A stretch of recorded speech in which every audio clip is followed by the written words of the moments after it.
Good evening, everyone. Thank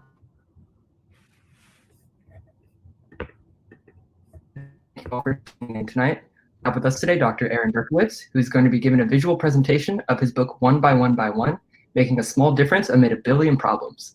Again, we're incredibly grateful that you could all make it tonight and that our bookstore is able to continue bringing authors and their works to our community during this time. Our next virtual event is scheduled for tomorrow with Tom Zoyner and Caleb McDaniel at 6 p.m., and they're going to be discussing Tom's book, Island on Fire.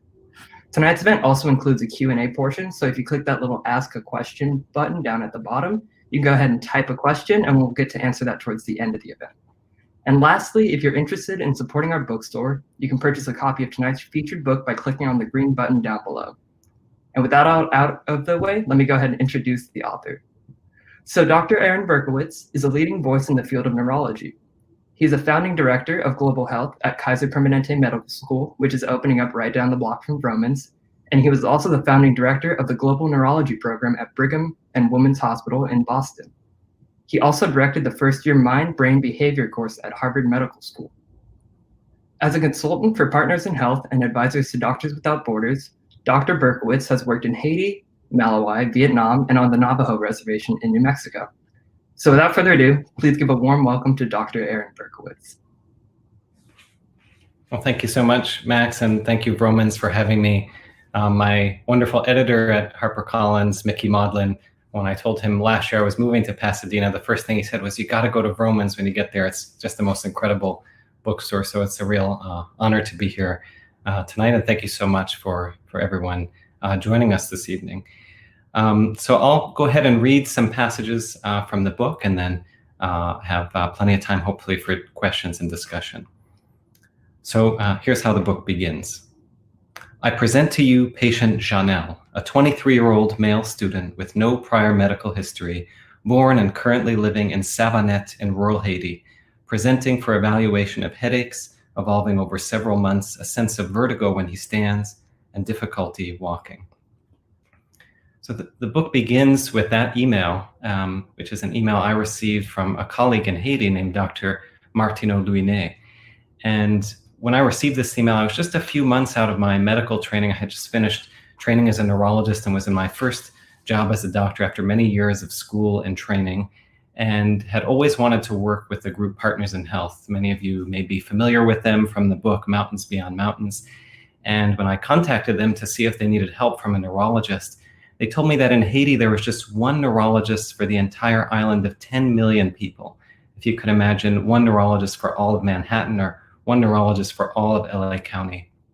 And so they had asked me to help their general doctors, like Martineau, help them take care of their patients who had neurologic conditions.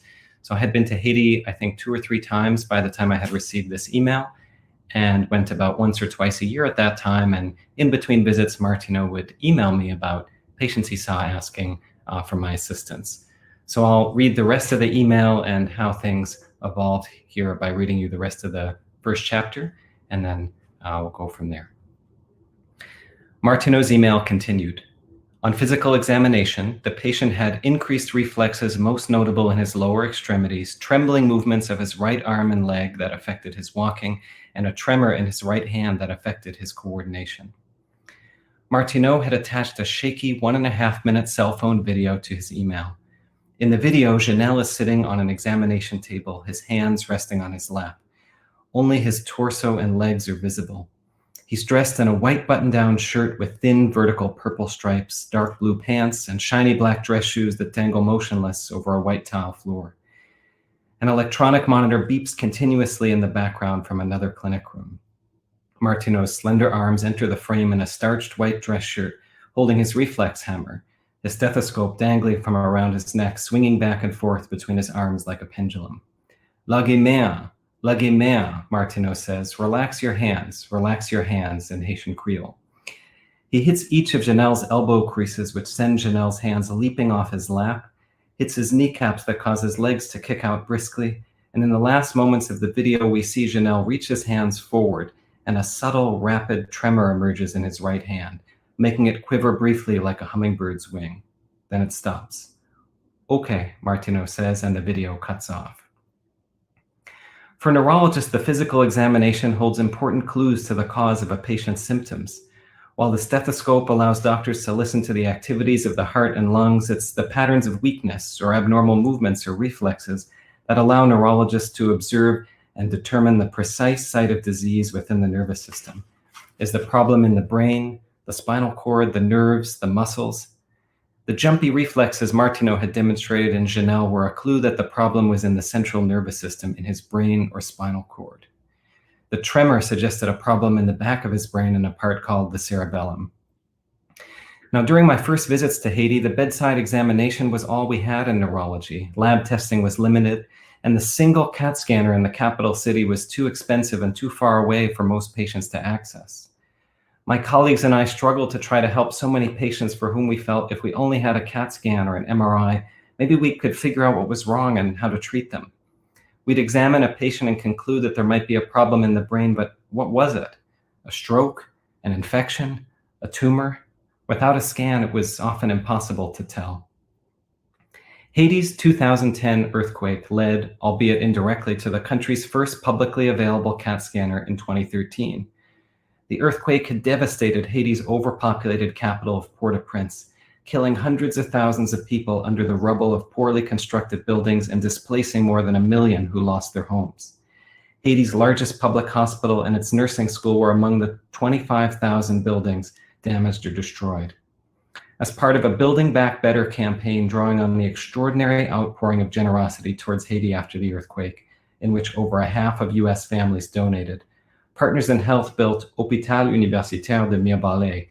Called HUM for short, it's a 300-bed, solar-powered public hospital with modern operating rooms, an ICU, and most important to a neurologist, a CAT scanner. Martineau had gotten a CAT scan of Janelle's brain and sent the file to me. I tapped the arrows on my computer keyboard to scroll through the gray images of Janelle's brain set against a black background. I'd looked at thousands of CT scans during the 80-hour weeks of my recently completed residency, but this CT was unlike anything I'd ever seen. The ventricles, hollow cavities deep within the brain, were filled with a mass of abnormal tissue.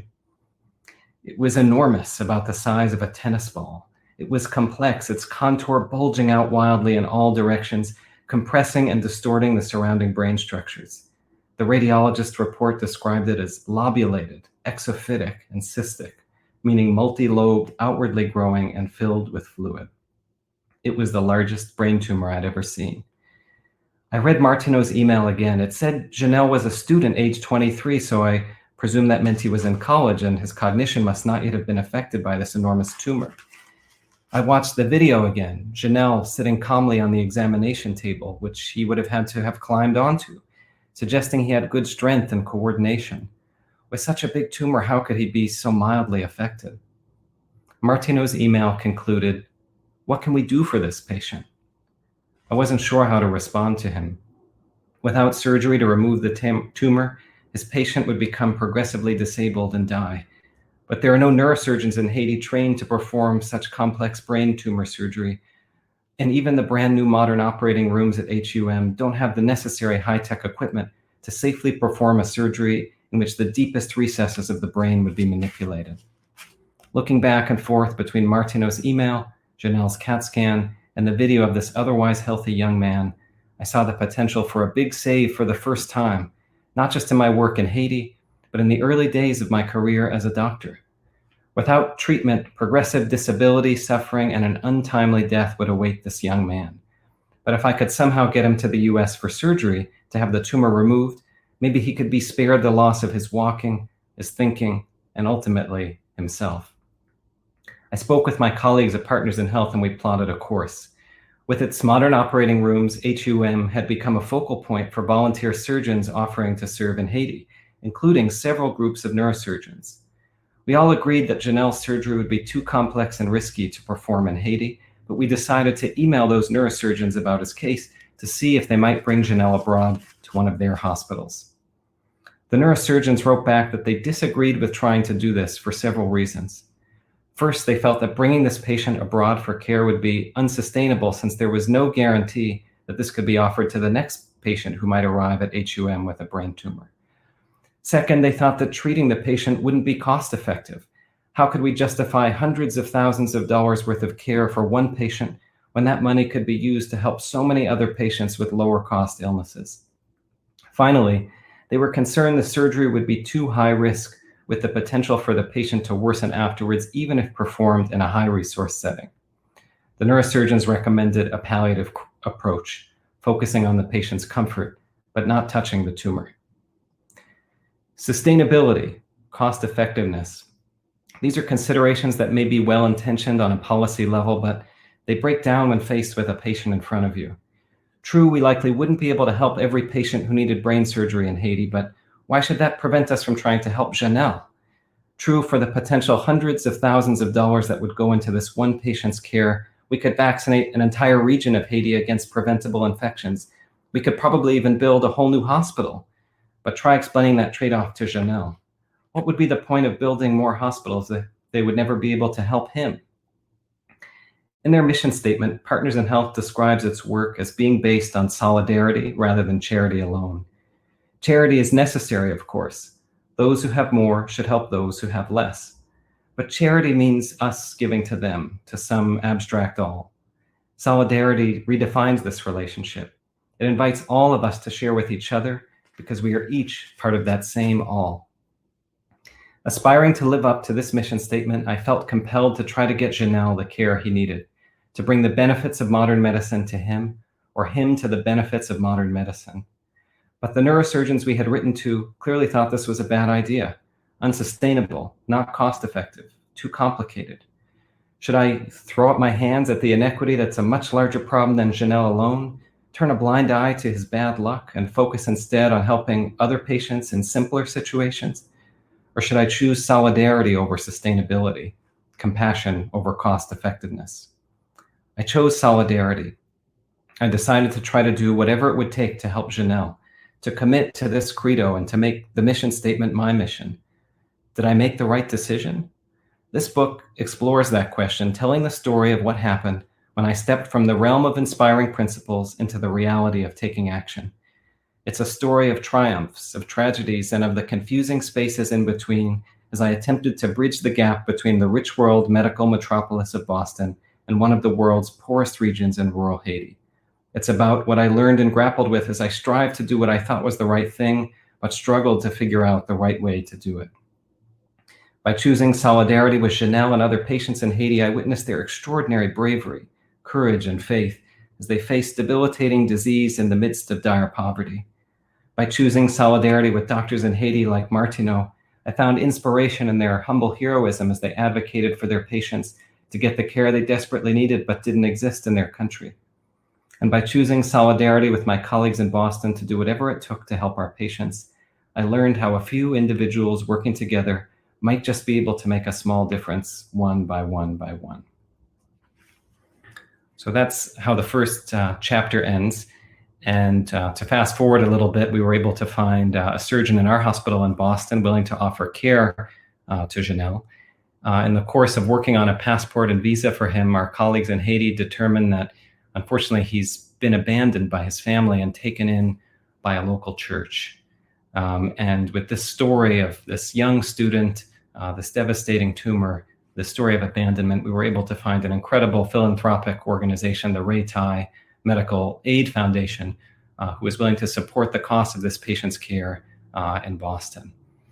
So a friend of mine who's reading the book said, I'm only to page 20 and you've already solved all the obstacles you've set up for yourself at the beginning, and there's 300 pages left. Clearly there are going to be some twists and turns here, and that's true. And so I'd like to read for you another passage that gets at some of these twists and turns. And depending on the time, perhaps another twist and turn, and then we'll have time for questions. So I'm arriving in Haiti to work with Dr. Martineau and see neurologic patients with him, and I'll start reading there. After 45 vertiginous minutes on the mountain roads, we crossed a small bridge over a muddy river where women were washing clothes, kids were splashing around, and trash of all kinds lined the banks. The car bumped along on a chalky white dirt road past tin roof shacks and small wooden market stalls, the streets bustling with people and motorcycles. Suddenly, a gleaming single-story white building adorned with shield-sized medallions of intricate local ironworker art came into view. It was HUM, the largest solar-powered hospital in a low-income country anywhere in the world. HUM looks like it fell out of the sky. The sharp angles of the hospital's white walls, topped with rows of glistening solar panels, contrast with the gently sloping green hills behind it. Stray dogs and chickens graze out front on the tree-lined cobblestone path to the entrance. But just across the street, pigs rummage through a trash-filled gutter that lines a dirt road leading into a village of one-room shacks, some wooden, some concrete, most with no electricity or running water. The village is roamed by cows, donkeys, mules, and roosters outside, and rats, geckos, mosquitoes, and tarantulas indoors. The driver dropped me off, and I crossed the street, separating the village from the hospital. The smells of various meats simmering in spices mingled with the cloud of diesel and dust from the road. The cobblestone area in front of the entrance to the hospital was bustling with women selling various items to patients and their families. Some sat behind wicker baskets of neatly arranged hard-boiled eggs, bunches of bananas, or plastic pouches of popcorn. Others sold soda, juice, and small plastic sachets of purified water out of ice-filled coolers balanced on rusted wheelbarrows, and some vendors opened metal containers to reveal steaming mixtures of rice, beans, goat, and chicken. Scrawny, stray dogs panted patiently, hoping for a scrap, while men walked motorcycles around, looking for customers in search of a ride home. I passed through the improvised market to the hospital entrance, marked by the Partners in Health logo of 4 cartoon hands reaching toward each other from 4 sides of the square. A symbol I imagined represented the Haitian proverb, "Main en pile, chai pas lourd." Many hands working together make the burden lighter. Just inside the entrance, a crowd of patients swarmed around the registration desk. Having a hospital of this capacity where there was none previously opened the floodgates for more than 1,000 patients that passed through HUM every day. I weaved through the crowd to Martineau's clinic room and found him seated at his desk. "Doc Aron," he said, standing, smiling, and slapping his hand into mine for a firm handshake. He leaned down to hug me with his other arm. "Doc Martineau," I said, hugging him back. Martineau is just a few years younger than me. Tall and slender, he wears slim-fitting button-down shirts and slacks that make him look even taller and more slender. He has almond-shaped eyes, keeps his hair cropped close, but his goatee full. "How was the trip?" he asked me, with just the slightest hint of a Haitian accent, smiling broadly. "It was good. I'm happy to be back," I said. "Do you have a lot of patients coming for us this week?" "Oh, a lot of patients. And one patient is coming today who I know you're going to be very interested to see," he said, nodding slowly, his smile gradually fading. "You'll get to meet Janelle today." "Wow," I said. I was excited to finally meet this patient who'd occupied my thoughts, my emails, and my conversations for the past 3 months. I'd seen pictures of his brain and a video of his reflexes, but I hadn't seen him. I imagined he might be excited too, finally meeting this doctor who'd been advocating for him to get a free surgery in the United States. Later in the day, after Martineau and I had evaluated patients with Parkinson's, stroke, epilepsy, and migraines, Martineau picked up a patient chart from a stack of tan folders on the clinic room's desk and opened the door. "Janelle," he shouted into the waiting room, where hundreds of patients sat on wooden benches, with hundreds more standing around them. I stood and went to the doorway, looking around expectantly for a young college-age man to emerge from the crowd. My pulse quickened. Would we shake hands? Would we hug?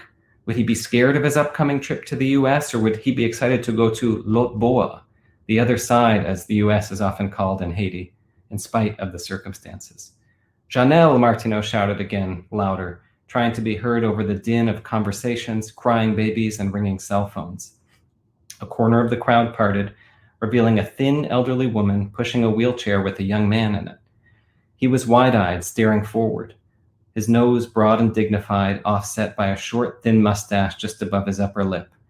He wore a tan suit, a white button-down shirt, and a dark blue tie. Patients often come to the hospital in their Sunday best. The elderly woman pushed the wheelchair through the doorway, stepped gently away from it, and leaned against the wall in the corner of the clinic room. The young man sat silently. Why is he in a wheelchair? I wondered. I had imagined he would walk in. Martineau looked at Janelle, at me, and then back at Janelle.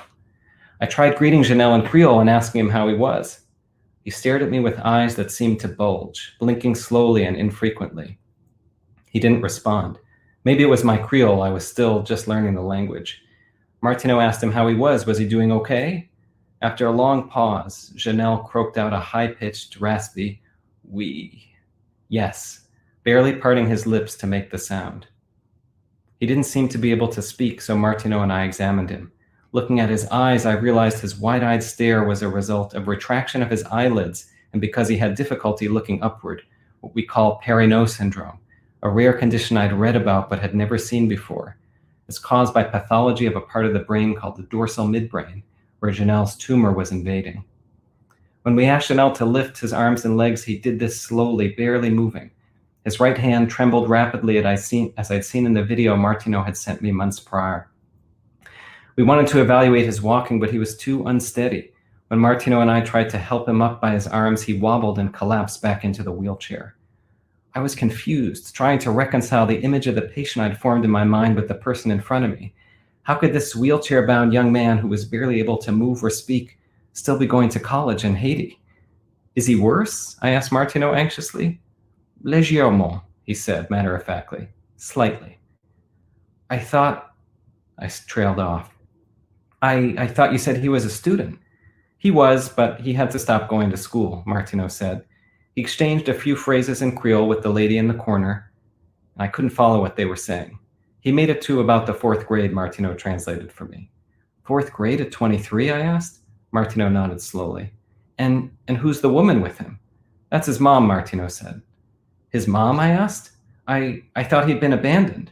Yes, well, that was the original story we'd heard, but it turns out actually his mom couldn't take care of him in her own home, so he went to live at the church, but she's still involved and visits him there and helps take care of him. My thoughts were racing. We'd been advocating in Boston to the hospital and donors for a college student who'd been abandoned by his family. We said he'd walk into the hospital and then walk back out. It turned out none of this was true. Sure, stories evolve, new details emerge, but the rest had likely been my own imagination.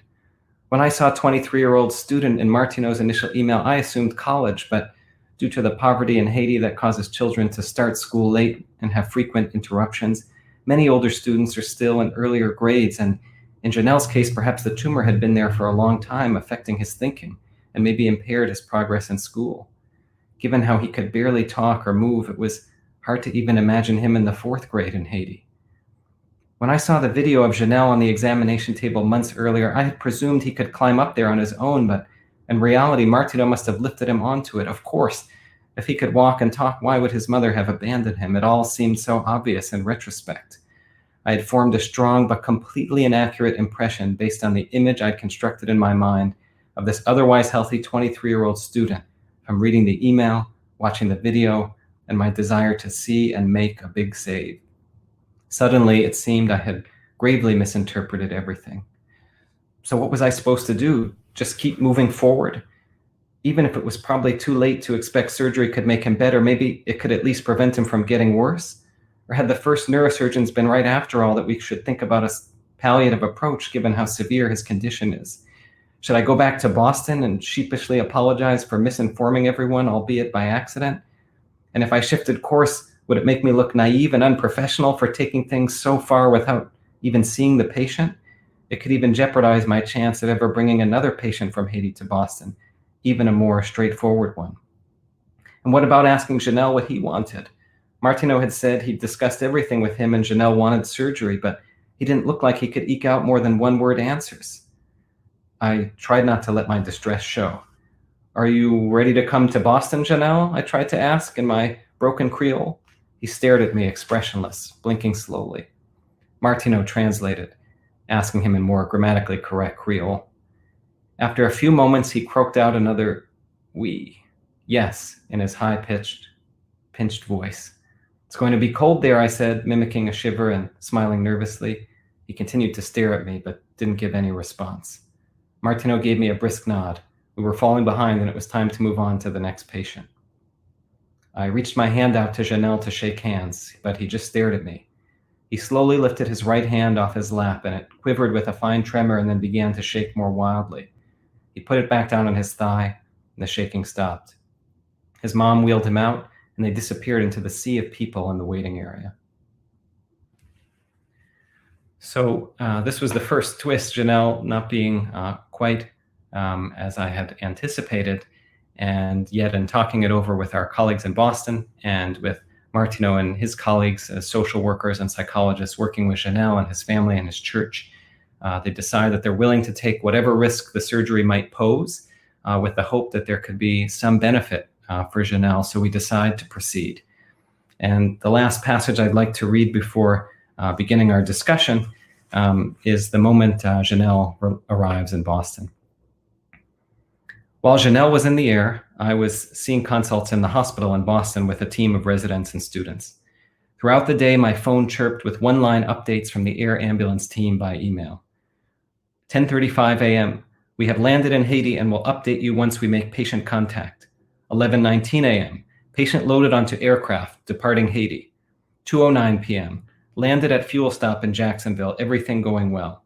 2:56 p.m. Cleared customs, fueled, departing Jacksonville. And when I wrote back asking how Janelle was doing, medical team says patient awake, enjoying all snacks on the plane. I received my final update at 5:30 p.m. Arrival in Bedford, Massachusetts, going to the bedside shortly. Given the distance of Bedford from Boston and rush hour traffic, I decided I had time to go home for a quick dinner so I could be relaxed and spend the evening at the hospital with Janelle after he arrived. Just after sitting down to eat, I heard the piercing electronic beeping of my pager. It was one of the neurology residents who'd be taking care of Janelle when he arrived. Presuming he had some questions for me about Janelle, I called him back. "What's up?" I asked. The nurses on the floor said your guy from Haiti blew a pupil. They were sending him directly to the emergency room. My stomach dropped like I was on a roller coaster in free fall. A blown pupil is a dilated pupil that won't react to the light. It's an ominous sign suggesting intracranial pressure. The pressure inside the skull was so high that the brain was pressing on the nerves to the eyes. "What?" I shouted into the phone. "I don't know. They just said..." "I'm on my way," I interrupted and hung up before he could answer. My heart was racing as I began driving back to the hospital. One of many worst-case scenarios I had worried about in thinking through Janelle's care was the possibility of something bad happening on his flight. His tumor blocked the passages between the fluid-filled ventricles of the brain, and they had expanded in a condition called hydrocephalus, meaning literally waterhead. Although our abdomens can easily expand after each meal to accommodate the food we've eaten, the rigid skull is a much less forgiving space, and even slight pressure in the brain can cause headaches, nausea, vomiting, coma, or even death. Just as water bottles hiss when opened on a plane and shampoo bottles open in checked baggage, flying at altitude in a pressurized cabin could cause Janelle's already elevated pressure inside his brain to rise further. I had asked some colleagues about this, and they said that the risk was theoretical and unlikely to affect the patient. But we didn't want to take any chances and had hired an air ambulance that could fly at sea level to not have to pressurize the cabin.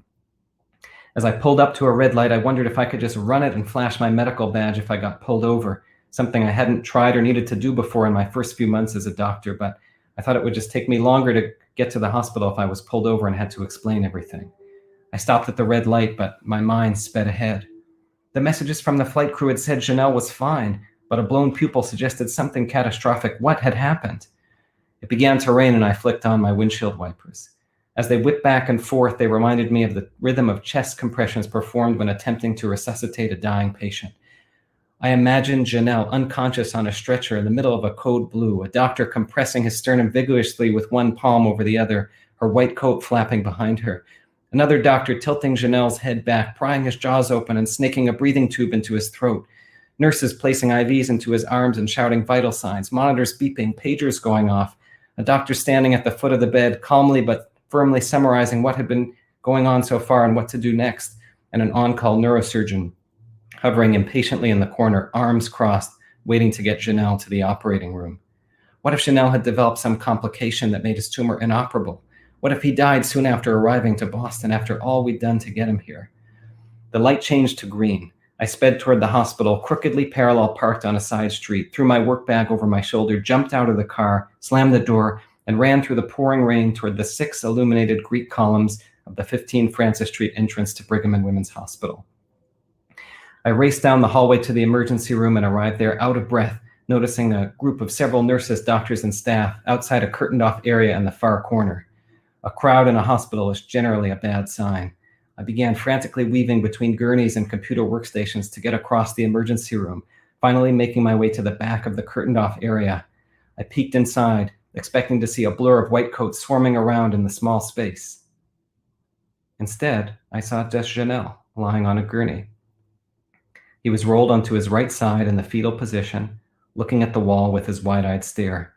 He was wearing the same tan suit as when I'd seen him a few weeks before in Haiti. Despite the crowd behind the curtain, nobody was inside.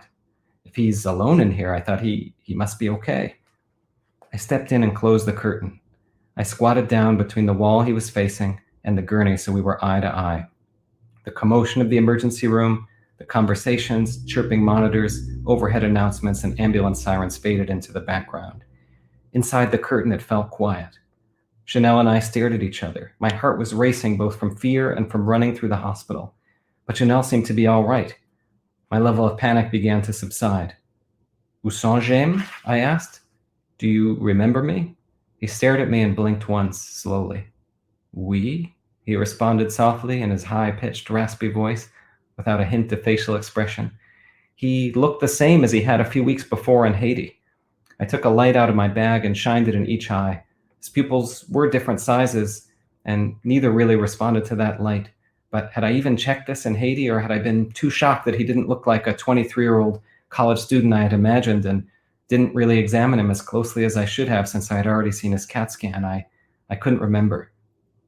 But his pupils were affected by the tumor and probably hadn't worked for a long time. I took a deep breath and let it out slowly. He looked fine. He looked fine. Well, not fine, of course, but he wasn't in some sort of crisis as I'd feared. I started to settle into relief, and time began to slow back down to its normal pace after the frantic last 15 minutes since my pager had gone off. Où t'es remis avion? I asked, smiling at him. Did you like the airplane? I wasn't sure what else to say. He stared at me and eked out another oui after a pause. As I began to relax, it dawned on me. He was here. L'autre bois, the other side. He made it, I smiled. Several months, hundreds of emails later, Janelle was in Boston. We had done it. I stayed there, squatting in front of him for a moment, overwhelmed by the sudden convergence of the two disparate worlds I'd been traveling between. The high-tech wealth and comfort of Boston and the devastating poverty and suffering of rural Haiti.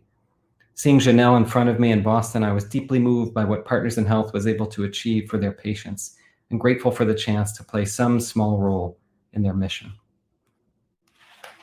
So that's all I'd like to read, and just to talk a little bit briefly about the book before taking some questions. The title, One by One by One, I was really inspired by a Haitian Creole proverb, Tout monde c'est monde, which literally means every person is a person. And I wanted to write this book and tell Janelle's story because I feel as though whenever we hear about inequities, injustices, they're framed for us in terms of statistics. The millions of people infected with coronavirus, the billions of people worldwide without access to healthcare. And those statistics sort of obscure that these billions are made up of ones, of individual people. And I wanted to tell Janelle's story to give face to an often faceless problem, to try to give voice to those who are often voiceless. And on the flip side, to show that my dedicated colleagues in Haiti and in Boston, all of us working together as individual ones, can maybe each do our small part to try to reduce some of these inequities. And so I hope that gives you an introduction to the book. And I see we have a number of questions here in the chat. So I'll be happy to answer those and look forward to our discussion this evening. All right, Erin, so I'll go ahead and read out some of the questions for you. One by one, you can go ahead and answer them. Thanks. So first, the question is from Stephanie, and she asks, how do you keep yourself motivated and hopeful when working in a resource-limited setting and having to deal with so many barriers? It's a good question. And that's part of what I explore in this book. Another Haitian Creole proverb, and I love these proverbs, and many of them are throughout the book, is Derrière mon gamin, which literally means beyond mountains, there are more mountains. That's where the title of Mountains Beyond Mountains comes from. And it's true, just when you think you may have solved one small piece of the puzzle, there's so much more to do. And part of the reason I wanted to write the stories of this patient and some of the others I discuss in this book is their faith and courage is so inspiring and drives us to keep moving forward. and the incredible efforts of my colleagues in Haiti working in the most difficult of conditions, but trying to do their best under those circumstances just gives us a sense of how fortunate those of us are on the side of power and privilege. And Ophelia Dahl, one of the leaders of Partners in Health, a wonderful profile of her about a year ago now, or maybe two, in the New Yorker, said something to the effect of hopelessness being a privilege. And many people, all they have is hope. And so inspired by them, I think it encourages us to keep trying to do this work in solidarity. That was a great answer. Yeah. Thank you. All right. The next question is from Rira, and her question is, what were some cultural barriers that you faced as an American doctor when it came to communicating with your patients from countries that lack advanced medical care? Well, that's another great question. And the part of the book I was reading where I first meet Janelle, and he doesn't look quite as he expected, and I'm not sure how much he could have really understood of this surgery, put me in one of those positions. And Pastors, that comes right after that, which I didn't read. I'm leave the room a little bit dazed and run into one of my wonderful colleagues in Haiti, Father Eddie, who's a priest and a psychologist and a director of the mental health program at HUM.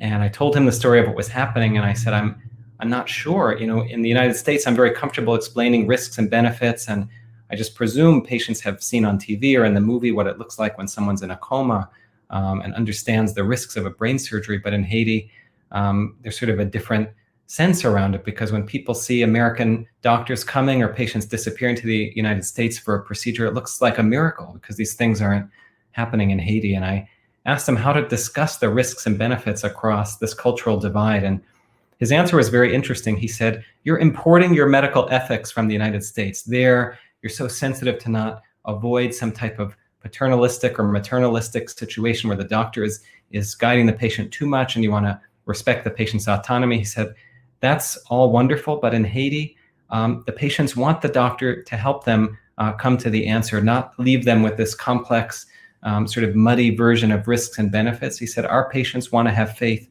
in their doctors, and they want you to tell them what the right thing to do is. And it was very uncomfortable for me because it doesn't sort of fit with how I would practice care here.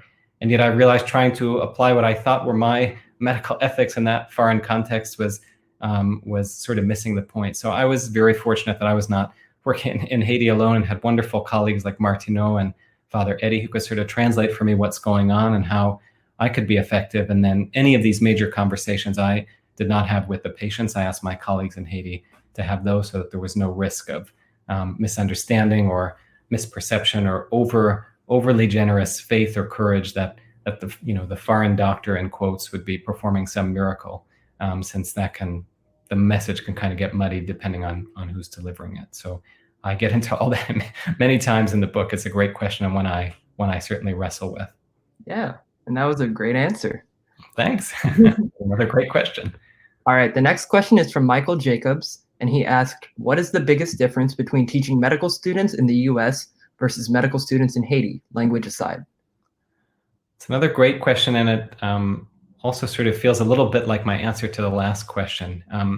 In medical education in the United States over the last decade or so, there's been a movement from what I experienced was sitting in a brick basement and seeing slides click through one by one over 8 hours a day, to much more engaged small group learning that focuses on cases and tries to get into clinical reasoning and thinking about the patient from the beginning, and quickly getting students to interact with patients and to teach in that very real context.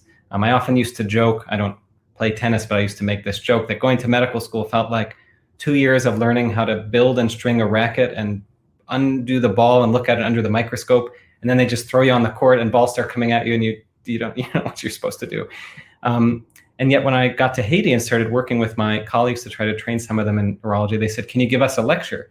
And I said, well, lectures aren't necessarily the best way to learn. And they said, no, we want a lecture. And I said, well, we don't really think. And it was another one of those instances where I thought, my colleagues want me to give lectures. I'm not sure it's the best way to learn, but it's also what they want. And there's a very sort of traditional hierarchical teaching method there that I tried to have some of my own way about it. But also, if they said, what we want you to spend most of this week doing is going to these different hospitals and giving lectures, that's what my colleagues there wanted me to do, and I would do it. So so again, interesting when we bring perspectives that we think are ones that are working here, and we hope that our colleagues might be interested in them. But this is what I call Global Health 202. So Global Health 101, be humble, and all these sorts of basic principles of working with anyone else, different culture aside. But 202 is sometimes you're trying to be humble and say, I don't want to give a lecture. Why don't I help you give a lecture? And I say, actually, no, you came all the way here. We want you to give a lecture. Say, okay, that's what you asked me to do. And maybe not as empowering as I would have liked to be standing here lecturing to an audience rather than having a discussion. But that's what you want me to do. And so I'll go ahead and do it. Yeah, that's really interesting. Yeah. So the next question is going to be from Stephanie. And her question is, it just disappeared. Never mind. We'll go ahead and move on to the next question then, which is from Rira, which says, what advice would you give to aspiring medical professionals interested in global health? Great question. So I'll tell you the advice I got. I was a medical student and had heard of someone who would become my mentor, Gretchen Burbeck, who was one of the first neurologists to be involved in global health. Many others types of doctors been involved in global health, but not many neurologists to this day. And I read about her work, and I was an eager medical student and set up a time to call her. And she was working in Zambia in East Africa. And I said, I want to come work in Zambia with you. I have some free time this summer. And she said, why don't you call me in about 10 years when you're a doctor and you can actually do something? What are you going to do as a student in East Africa? You're not going to be able to do anything. You're going to just cause trouble because you're not going to understand anything, and you're going to create a burden for my colleagues there. So why don't you call me back when you're a neurologist?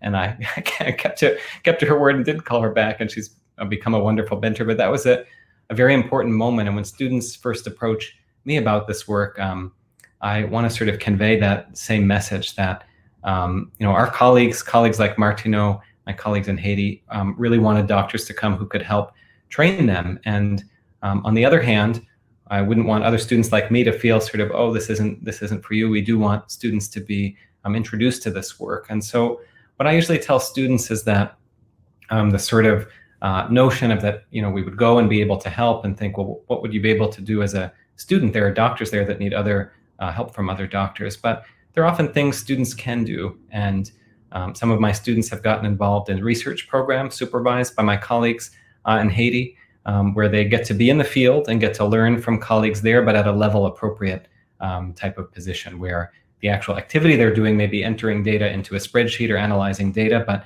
by doing that, they're interacting with Haitian colleagues and Haitian doctors and are able to learn about how work occurs in the field. So that's sort of my take, sort of tempering that advice, which was an important rude awakening for me and really allowed me to realize that there's a lot more complexity here than just saying, I want to go somewhere and help, that you have to have some skills that would allow you to be able to help and to be able to provide the type of help that our colleagues are asking.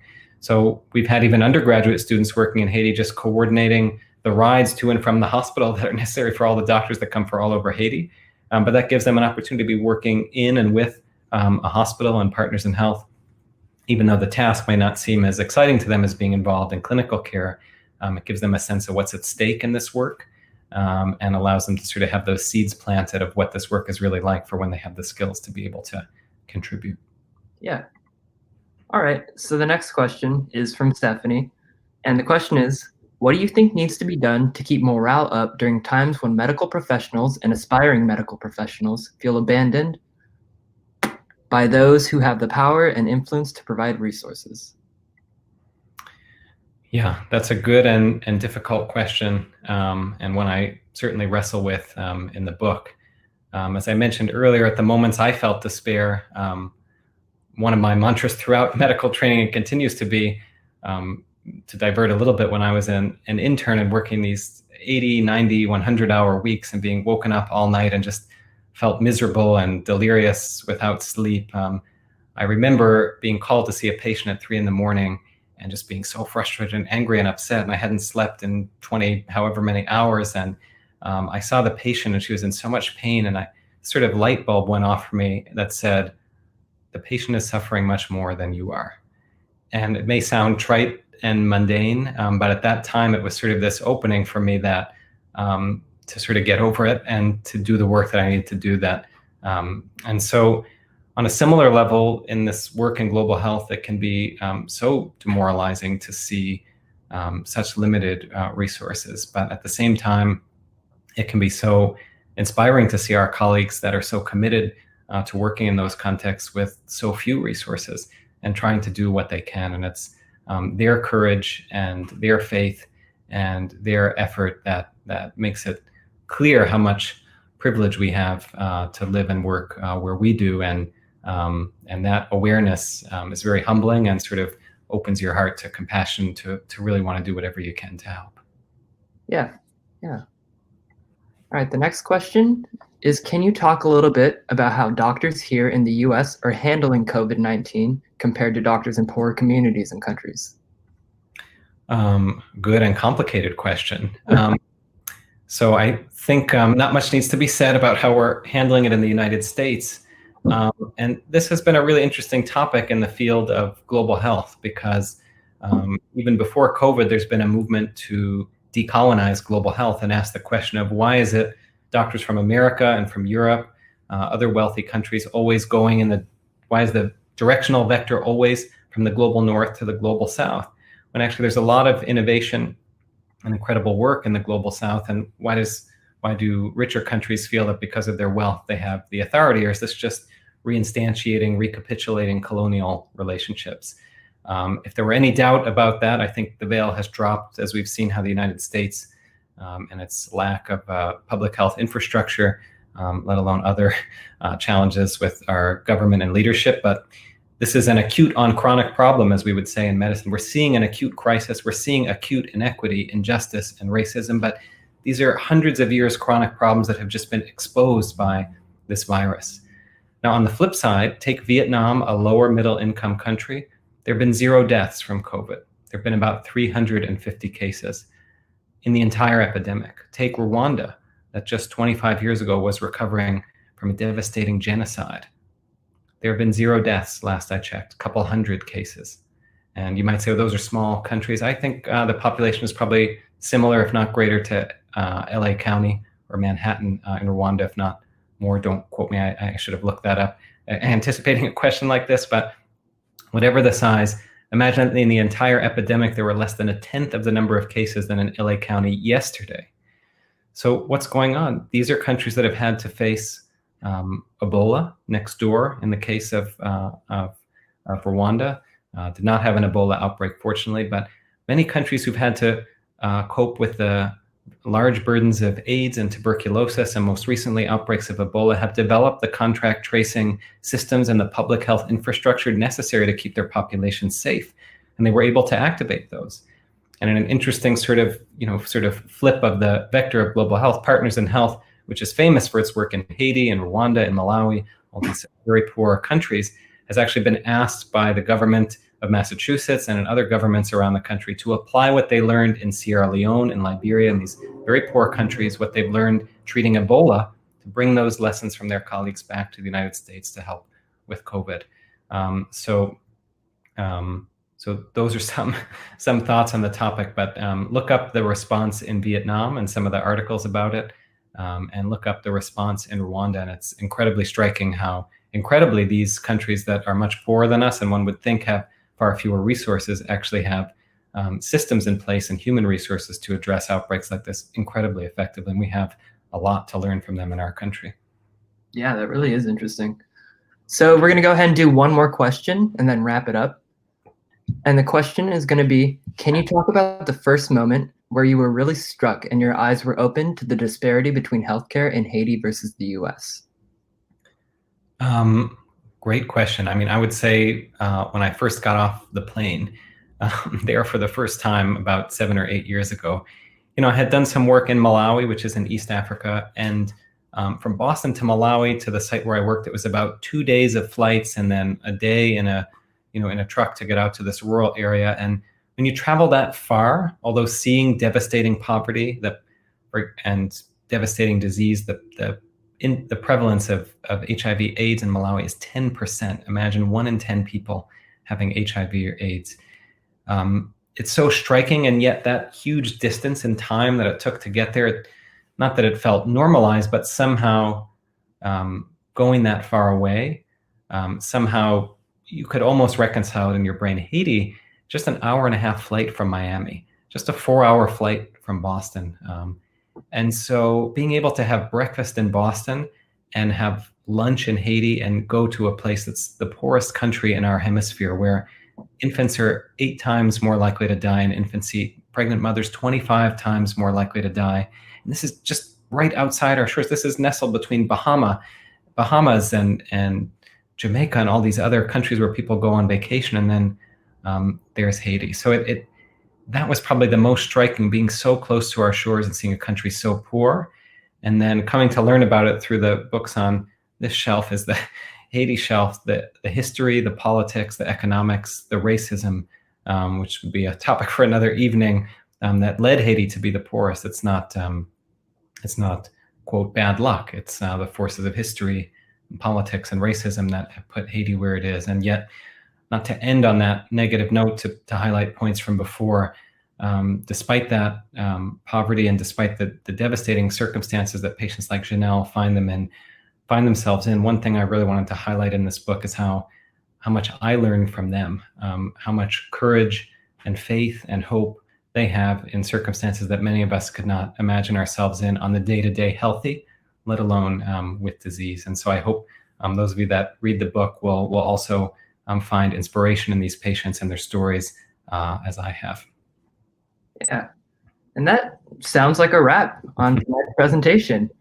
Thank you to everyone who tuned in this evening. We really appreciate it. And thank you for supporting us during this crazy time. Independent bookstores really need it right now. And again, please consider supporting us more by purchasing one of our copies tonight of his book, One by One by One, just by clicking the green button below. We also have ebooks and audiobooks available for you.